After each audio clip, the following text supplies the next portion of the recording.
ಭಾರತ ಇದೀಗ ಉತ್ತಮ ಪ್ರದರ್ಶನದೊಂದಿಗೆ ಕಪ್ ಗೆಲ್ಲುವ ನಿರೀಕ್ಷೆಯನ್ನ ಮೂಡಿಸಿದೆ. ಆದ್ರೆ ಇದೇ ಸಂದರ್ಭದಲ್ಲಿ ಇನ್ನೊಂದು ವಿಷಯ ತುಂಬಾನೇ ಚರ್ಚೆಗೆ ಒಳಗಾಗಿದೆ. ಈ ಒಂದು ಸ್ಟೇಡಿಯಂನಲ್ಲಿ ಒಂದು ಸಲ ಸಕ್ಸಸ್ ಅನ್ನೋದು ಸಿಕ್ಕಿದ್ರೆ ಮತ್ತೆ ಸಕ್ಸಸ್ ಸಿಗೋದು ಸಾಧ್ಯವೇ ಇಲ್ಲ ಎನ್ನುವಷ್ಟು ಮಟ್ಟಿಗೆ ಒಂದು ಸುದ್ದಿ ಸಾಮಾಜಿಕ ಜಾಲತಾಣಗಳಲ್ಲಿ ವೈರಲ್ ಆಗ್ತಿದೆ. ಹೌದು, ನಾನಿವತ್ತು ಹೇಳ ಹೊರಟಿರೋದು ನರೇಂದ್ರ ಮೋದಿ ಸ್ಟೇಡಿಯಂ ಅಲಹಾಬಾದ್ನ ಬಗ್ಗೆ. ನೀವಿನ್ನೂ ನಮ್ಮ ಚಾನೆಲ್ ಅನ್ನ ಸಬ್ಸ್ಕ್ರೈಬ್ ಆಗದಿದ್ದಲ್ಲಿ ಸಬ್ಸ್ಕ್ರೈಬ್ ಆಗಿ, ಹಾಗೆ ಬೆಲ್ ಐಕನ್ ಕ್ಲಿಕ್ ಮಾಡೋ ಮೂಲಕ ನೋಟಿಫಿಕೇಶನ್ ಅನ್ನ ಪಡೆಯಿರಿ. ಕ್ರಿಕೆಟ್ ಜಗತ್ತೇ ಹಾಗೆ, ಯಾರು ಯಾವಾಗ ಹೇಗೆ ಆಡ್ತಾರೆ ಅನ್ನೋದನ್ನೇ ಹೇಳಕ್ಕಾಗಲ್ಲ. ಕೆಲವೊಮ್ಮೆ ಲಕ್ ಫ್ಯಾಕ್ಟರ್ ವರ್ಕ್ ಆದ್ರೆ ಇನ್ನು ಕೆಲವೊಮ್ಮೆ ನೆಗೆಟಿವ್ ಫ್ಯಾಕ್ಟರ್ ಕೂಡ ಇಂಪ್ಯಾಕ್ಟ್ ಮಾಡುತ್ತೆ. ಈ ಒಂದು ಮೈದಾನದಲ್ಲಿ ಒಮ್ಮೆ ಸಕ್ಸಸ್ ಕಂಡವರು ಮತ್ತೆ ಸಕ್ಸಸ್ ಕಂಡಿಲ್ಲ ಅನ್ನೋದೇ ಒಂದು ಶಾಕಿಂಗ್ ಸಂಗತಿ. Narendra Modi stadium unlucky stadium ಅನ್ನೋ ಹೆಗ್ಗಳಿಕೆಗೆ ಇದೀಗ ಪಾತ್ರವಾಗಿದೆ. ವಿಶ್ವದ ಅತಿ ದೊಡ್ಡ ಕ್ರೀಡಾಂಗಣ ಎನ್ನುವ ಹೆಗ್ಗಳಿಕೆಗೆ ಪಾತ್ರವಾಗಿರುವ ನರೇಂದ್ರ ಮೋದಿ ಮೈದಾನದಲ್ಲಿ ಇತ್ತೀಚಿನ ದಿನಗಳಲ್ಲಿ ಒಂದಲ್ಲ ಒಂದು ಪಂದ್ಯ ನಡೆಯುತ್ತಲೇ ಇದೆ.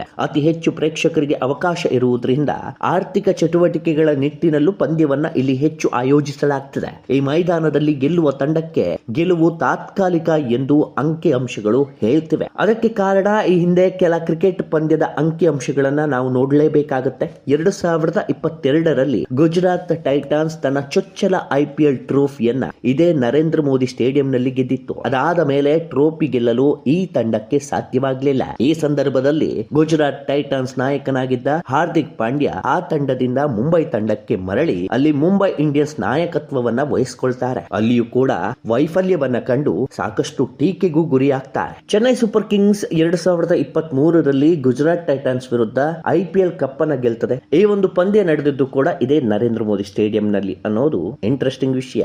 2023ರಲ್ಲಿ ಈ ಒಂದು ಪಂದ್ಯದ ನಂತರ ಚೆನ್ನೈ ಸೂಪರ್ ಕಿಂಗ್ಸ್ IPL ನಲ್ಲಿ ಹೀನಾಯವಾಗಿ ಸೋಲನ್ನ ಕಾಣ್ತಾ ಬರುತ್ತೆ. ಉಳಿದೆಲ್ಲ ಸೀಸನ್ ಗಳಲ್ಲೂ ಯಾವುದೇ ರೀತಿಯ ವಾವ್ ಎನ್ನುವಂತ ಪರ್ಫಾರ್ಮೆನ್ಸ್ ಚೆನ್ನೈ ತಂಡದಿಂದ ಬಂದಿರಲ್ಲ. ಇತ್ತ 2023ರಲ್ಲಿ ಕಾಂಗರೂ ಪಡೆ ಇದೇ ನರೇಂದ್ರ ಮೋದಿ ಸ್ಟೇಡಿಯಂ ನಲ್ಲಿ ODI ವರ್ಲ್ಡ್ ಕಪ್ ಅನ್ನ ಗೆಲ್ಲುತ್ತೆ, ಅದು ಇಂಡಿಯಾ ವಿರುದ್ಧ. ಅದಾದ ನಂತರ ಇಲ್ಲಿಯವರೆಗೆ ಯಾವುದೇ ICC ಸೀರೀಸ್ ಅನ್ನ ಕಾಂಗರೂ ಪಡೆ ಆಸ್ಟ್ರೇಲಿಯಾ ವಿನ್ ಆಗಿಲ್ಲ. ಅಷ್ಟೇ ಅಲ್ಲದೆ ಈ ಬಾರಿ T20 ವಿಶ್ವಕಪ್ ನಲ್ಲಿ ಲೀಗ್ ಪಂದ್ಯದಲ್ಲೇ ಹೀನಾಯವಾಗಿ ಸೋತು ಲೀಗ್ ಮ್ಯಾಚ್ ನಲ್ಲೇ ವರ್ಲ್ಡ್ ಕಪ್ ನಿಂದ ಎಲಿಮಿನೇಟ್ ಆಗಿದೆ. 2025ರಲ್ಲಿ ಇದೇ ನರೇಂದ್ರ ಮೋದಿ ಸ್ಟೇಡಿಯಂ ನಲ್ಲಿ RCB IPL ನ ಚೊಚ್ಚಲ ಕಪ್ ಅನ್ನ ಗೆದ್ದಿತ್ತು. ಅದಾದ ನಂತರ ಬೆಂಗಳೂರಿನಲ್ಲಿ ಸ್ಟ್ಯಾಂಪೇಡ್ ನಡೆದು ಅದರಲ್ಲಿ ಅನೇಕ ಅಭಿಮಾನಿಗಳು ಪ್ರಾಣವನ್ನ ಕಳೆದುಕೊಂಡರು. RCBಗೆ ಕೂಡ ಈ ಮೂಲಕ ತುಂಬಾ ಸಮಸ್ಯೆ ಅನುಭವಿಸಬೇಕಾಯಿತು. 2023ರ ಮಾರ್ಚ್ 12ಕ್ಕೆ ಇದೇ ಸ್ಟೇಡಿಯಂ ನಲ್ಲಿ ಇಂಡಿಯಾ ಆಸ್ಟ್ರೇಲಿಯಾ ಟೆಸ್ಟ್ ಕ್ರಿಕೆಟ್ ನಡೆಯುತ್ತೆ. ಈ ಪಂದ್ಯದಲ್ಲಿ ವಿರಾಟ್ ಕೊಹ್ಲಿ 186 ರನ್ ಹೊಡಿತಾರೆ. ಅದಾದ ಬಳಿಕ 2 ವರ್ಷಗಳ ಕಾಲ ವಿರಾಟ್ ಕೊಹ್ಲಿ ಇಂಡಿಯಾದಲ್ಲಿ ನಡೆದ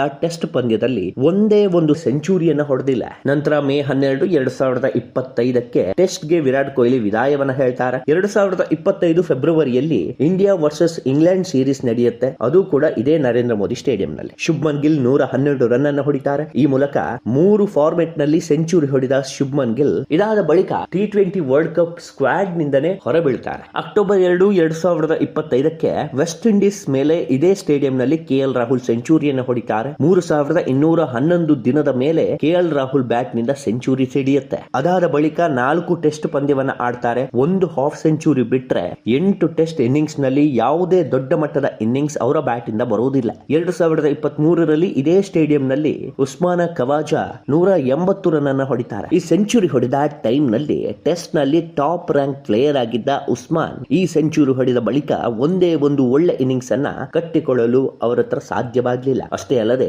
ಅದೇ ಮ್ಯಾಚ್ ನಲ್ಲಿ ಆಸ್ಟ್ರೇಲಿಯಾದ ಇನ್ನೊಬ್ರು ಕೂಡ ಸೆಂಚುರಿ ಹೊಡಿತಾರೆ, ಅವರೇ ಕ್ಯಾಮರೂನ್ ಗ್ರೀನ್. ಆ ಸಂದರ್ಭದಲ್ಲಿ ಅರೈವಲ್ ಆಫ್ ಕ್ಯಾಮರೂನ್ ಗ್ರೀನ್ ಅನ್ನುವಂತ ಹೆಸರು ಎಲ್ಲಾ ಕಡೆ ವೈರಲ್ ಆಗುತ್ತೆ. ಕ್ಯಾಮರೂನ್ ಗ್ರೀನ್ ಕ್ರಮೇಣವಾಗಿ ಫಾರ್ಮ್ ಕಳೆದುಕೊಳ್ತಾರೆ. ಅಷ್ಟೇ ಅಲ್ಲದೆ ಪ್ಲೇಯಿಂಗ್ 11 ನಿಂದ ಕೂಡ ಡ್ರಾಪ್ ಆಗಿ ಬಿಡ್ತಾರೆ.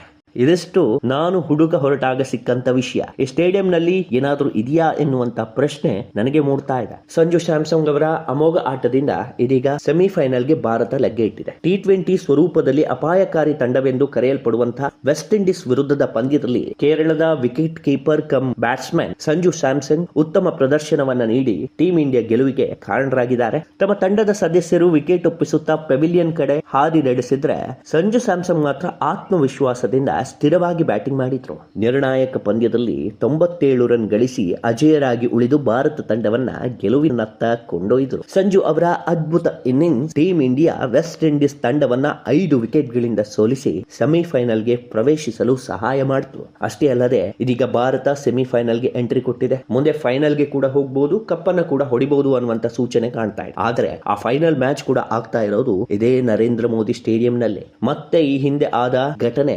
ಮರುಕಳಿಸದೆ ಇರ್ಲಿ ಅನ್ನೋದೇ ನಮ್ಮ ಆಶಯ. ಇಂಡಿಯಾ ಗೆದ್ದು ಬರಲಿ. ಈ ವಿಡಿಯೋ ಕುರಿತು ನಿಮಗೆ ಏನನ್ಸುತ್ತೆ ಅನ್ನೋದನ್ನ ಕಮೆಂಟ್ ಬಾಕ್ಸ್ ನಲ್ಲಿ ಕಮೆಂಟ್ ಮಾಡೋ ಮೂಲಕ ತಿಳಿಸಿ.